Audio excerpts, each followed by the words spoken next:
Hi friends, నేను మీ సనీని. Welcome back to my YouTube channel Kirak informations. ఈ రోజు మీకు రిస్క్ లేని 6 పెట్టుబడుల గురించి చెప్పబోతున్నానండి.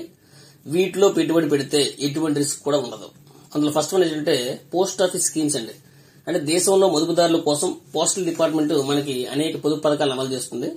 వాటిలో ముఖ్యమైనవి ఏంటంటే SSA Sukanya Samriddhi account, national saving certificate NSC, Kisan Vikas Patra KVP, public provident fund PPF and Mahila Samman saving certificate ఎంఎస్ఎస్సి.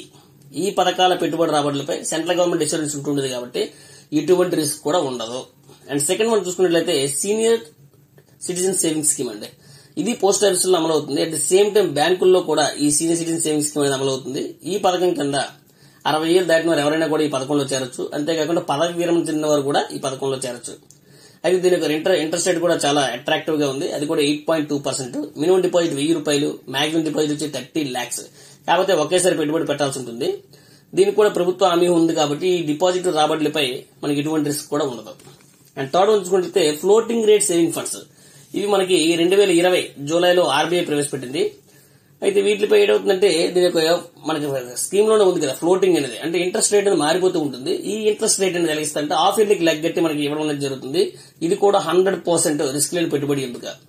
And fourth చూసుకున్నట్లయితే మున్సిపల్ బాండ్స్ అండి. ఈ బాండ్లు మనకి దేశంలో మున్సిపల్ కార్పొరేషన్ గానీ లేదా అనుబంధ సంస్థలు గానీ ఇవి జారీ చేస్తూ ఉంటాయి. ఈ బాండ్ల ద్వారా సేకరించిన నిధులని బ్రిడ్జెస్ గానీ, స్కూల్స్ గానీ లేదా హాస్పిటల్ కన్స్ట్రక్షన్ గానీ ఇంకా తమ పరిధిలోకి చెందినటువంటి ఏవైనా ప్రాంతాల్లో సౌకర్యాన్ని కల్పించడానికి ఉపయోగిస్తారు. ముఖ్యంగా సామాజిక ప్రాజెక్టు సహాయానికి ఈ బాండ్లను ఉపయోగిస్తారు. ఈ బాండ్లపై ఎవరైతే పెట్టుబడి పడతారో వాళ్ళకు కూడా ఎటువంటి రిస్క్ కూడా ఉండదు, ఎందుకంటే గవర్నమెంట్ మద్దతు దీనిపై ఉంది కాబట్టి. అండ్ ఫిఫ్త్ వన్ చూసుకున్నట్లయితే ట్రెజరీ బిల్స్. వీటిని టీ బిల్స్ అని కూడా పిలుస్తారు.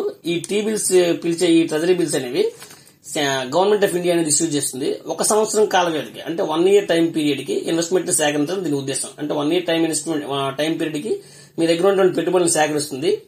ఈ ట్రెజరీ బిల్స్ విషయంలో కూడా రాబడి కొంచెం తక్కువగా ఉంటుంది. అయితే గవర్నమెంట్ మద్దతు ఉన్నందున వీటిని సురక్షితమైన పెట్టుబడులు కూడా దీన్ని పరిగణించవచ్చు. అండ్ 6th వన్ చూసుకున్నట్లయితే మనీ మార్కెట్ ఫండ్స్ అండి, ఎంఎంఎఫ్ అంటాం. అంటే వీటిని డెట్ ఆధారిత మ్యూచువల్ ఫండ్ పెట్టుబడికి సంబంధించి స్థిరమైన రాబడులు అందిస్తున్న ఉద్దేశంతో వీటిని ప్రవేశపెట్టారు. అండ్ ఇవి కూడా గవర్నమెంట్ లో ఇవన్నీ ఇష్యూ చేస్తారు. అంటే ఈ మ్యూచువల్ ఫండ్స్ అనేవి గవర్నమెంట్ కి సంబంధించిన దాంట్లో ఇవి పెట్టుబడులు పెడతా ఉంటాయి అన్నమాట. వీటిని స్వల్పకాలిక రుణ నిధులని కూడా అంటారు. ఈ మనీ మార్కెట్ ఫండ్స్ కూడా 1 year సగటు మెచ్యూరిటీ వ్యవస్థతో కూడా ఇవి లభిస్తాయి అన్నమాట. సో ఈ పెట్టుబడులపై కూడా రిస్క్ అనేది చాలా పరిమితంగా ఉంటుంది, అంటే చాలా తక్కువగా ఉంటుందని చెప్పొచ్చు. ఇవన్నీ రిస్క్ లేని 6 పెట్టుబడులు నాకు తెలిసి. మీకేమైనా తెలిసి రిస్క్ లేని పెట్టుబడులు ఉంటే మీరు మాకు కామెంట్ సెక్షన్ లో కామెంట్ చేయండి. తద్వారా మన వీడియోలు చూసిన వారందరూ కూడా ఈ పెట్టుబడుల గురించి కొంచెం ఎడ్యుకేట్ అనేది అవుతారు. మీకు కనుక ఈ వీడియో నచ్చినట్లయితే లైక్ చేయండి, షేర్ చేయండి, కామెంట్ చేయండి. But don't forget to subscribe my YouTube channel Kirak informations. Thank you.